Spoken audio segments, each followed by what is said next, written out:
Many younger drivers are not interested in driving SUVs. They want a fun, sporty car, and this one may meet your needs. Welcome back to the channel. I'm Lauren Fix. The 2021 Kia K5. Yes, the K5, not the Optima. This is the new improved Optima. They call it the K5, but this is the GT line. We did review the EX line. You can check that out up here. But this vehicle is sportier. It has more performance, and it looks pretty cool. If this is your first time to the channel, we do a lot more than just car reviews. We give you first looks, reveals, and great information to save money, and that's how you get car smarts. Make sure to subscribe and hit that little bell so you don't miss anything. When Kia decided to improve the Optima, they decided to make it all new, make it lower, wider, faster, more improved in every way, and that's why they brought us the new K5. Great time to change a name. You certainly wouldn't want to do it in the middle of a production run of something else. So make it all new, make it improved, and make sure that people don't forget this vehicle by offering something a little bit different. And that's where the GT line comes in. We'll give you Car Coach Reports ratings on a lot of different areas, 10 different ratings. You'll have performance and handling, safety, visibility, seating, quality, and a few others, including value. And at the end, we'll give you a total score, so when you go to test drive this vehicle, you know what to expect, and you won't be wasting time because a sales consultant can only give you so much information. This way you have information when you walk in, because like I said before, knowledge is power. Let's take it for a drive. Under the hood of the K5 GT line, you've got a 2.5 liter engine with 290 horsepower, 311 pound-feet of torque. It has a dual clutch transmission with paddle shifts on it. Remember that the regular K5 has a 1.6 liter engine, but this one's a lot more fun.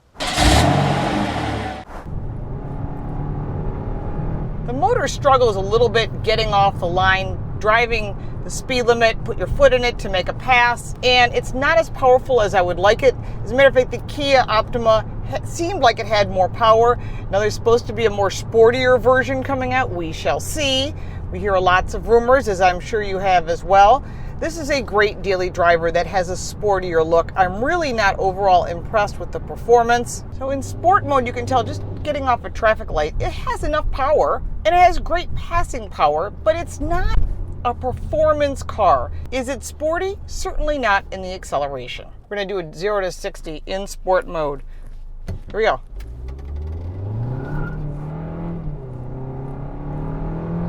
It takes a long time to shift, but remember, other vehicles in this category are not performance race cars as well. Some are tuned differently, some have different shift points, but when Albert Bierman came over from M-Power, we expected that when you bring a BMW guy in here, you're gonna amp up the power on all the vehicles.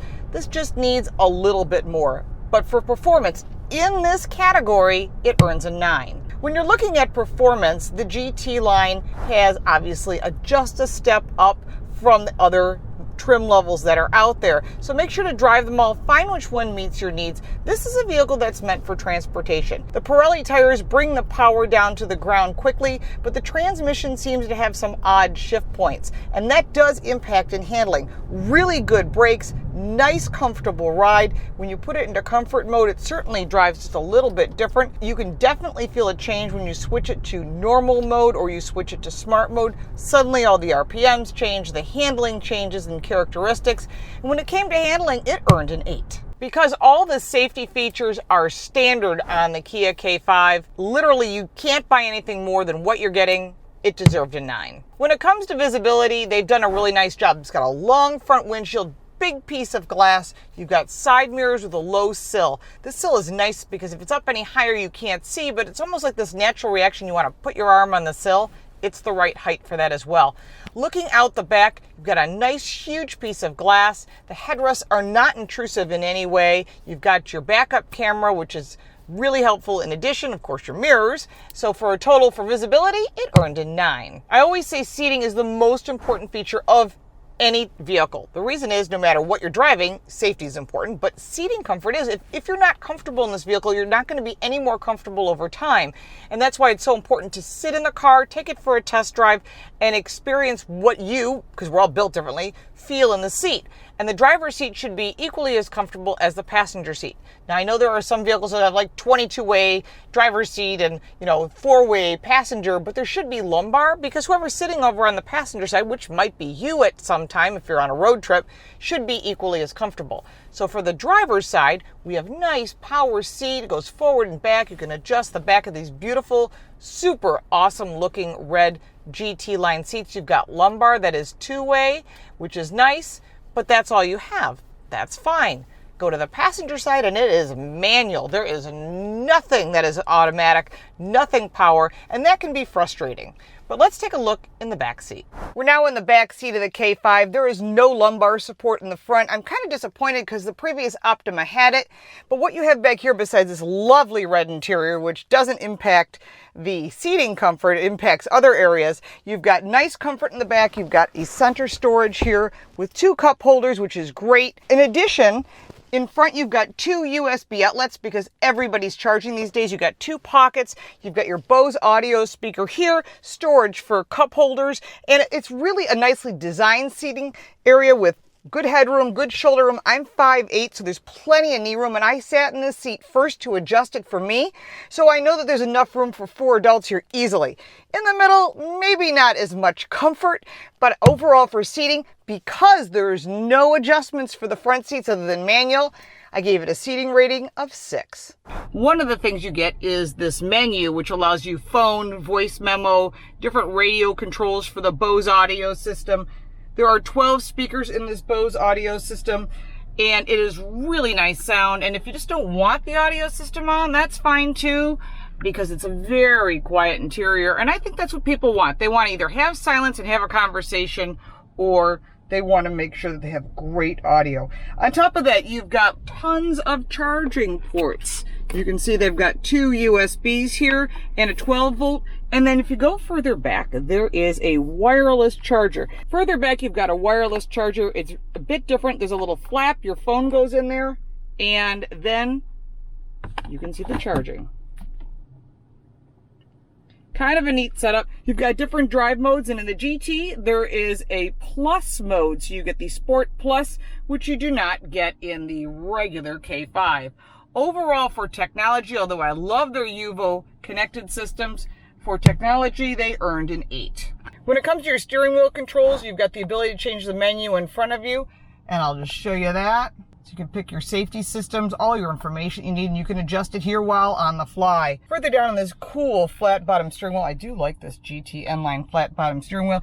You've got your voice activation. Now they have updated the voice recognition. It's supposed to be much better. And if you go over to this side, you've got your lane change departure and your traction control and the ability to adjust your lighting and open your trunk. Going to the main screen, we covered that in technology. This has got everything that you would need, including a navigation system. Of this particular model that we have doesn't have all of the goodies, but you can get all those extra goodies that you wish. Simple to use controls, 10.25 screen, which blends right into your other controls. Nice ventilation system here. Push button start. I really like this material. It's not the same material as you would think. It's actually got some feel to it. So this feeling of the materials, the aluminum is really nice. The leather is real stitched, really nicely done. The climate control, easy to use. This is really simple, and I like this a lot because when you're trying to drive and pay attention, this is very, very helpful to have it pretty intuitive. Nice little storage tray here, 2 cup holders. You've got your drive modes, your auto hold. Everything is easy to use, and your wireless charging. Going into the glove box. Inside is a big, deep glove box, which is great. And I love the stitching and details on the back seat. Really nicely done, including the GT N-Line stitch into the seats. For features, it earns a 9. If you're a fan of the Kia Optima, you're going to like the new look of the K5. It is a little bit different. It's a longer vehicle. It's lower. You'll notice the grille is a little bit more squatty and more aggressive. One of the things that's really cool is this LED line here. That LED line is called the heartbeat line because it's supposed to be the exhilaration of your heart rate increasing when you drive an exciting vehicle. I don't know, we'll make that determination. LED headlights, and of course you can see this aggressive front end. This piece here is meant to say we're a lot more aggressive than we used to be. When you look at the alloy wheels, they're machine finished. They come in 18-inch or optional 19-inch. all of the GT lines are running on Pirelli tires. You'll notice some of the muscular lines that are along the side of this vehicle. That's part of the new look of the K5.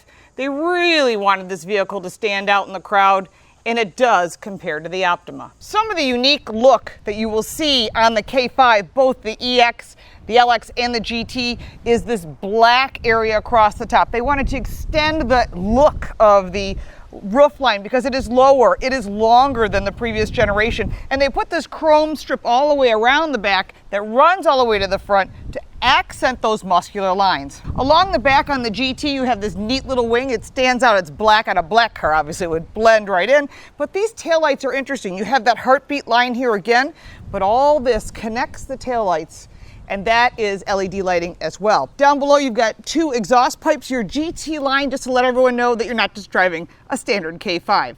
For design, I gave it an 8. The K5 is built in West Point, Georgia, the same place they build the Telluride, which is selling like crazy. If you're interested in the Telluride, we have a review for it right up here. When you're looking at quality of a vehicle like this, it's not just the fit and finish of all the panels. It's not just the interior details. It's the longevity of this vehicle. How was it built? Will it hold up over time? Kia offers a 10-year, 100,000-mile warranty and a maintenance package. I really like all the details. I think they've done a nice job improving this vehicle. There are some things it's missing, but overall, quality-wise, you can't go wrong. It earned a 10. Around the back in the trunk is a huge trunk.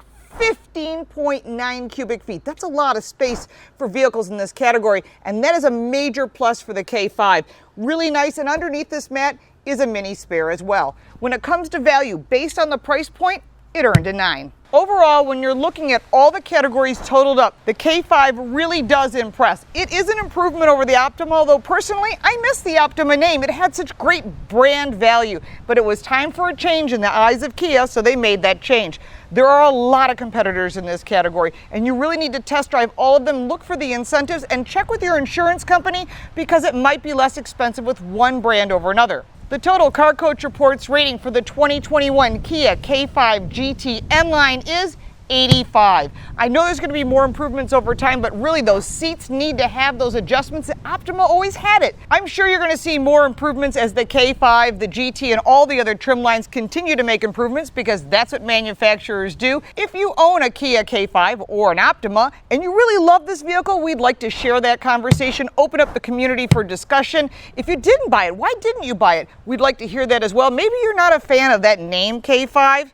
That's okay too. We'd love to hear your comments. If you got value from this video, make sure to give it a like and share it with your friends. Follow me on all forms of social media at Lauren Fix. We appreciate all of our patrons on our Patreon page, and we'll look forward to seeing you next time.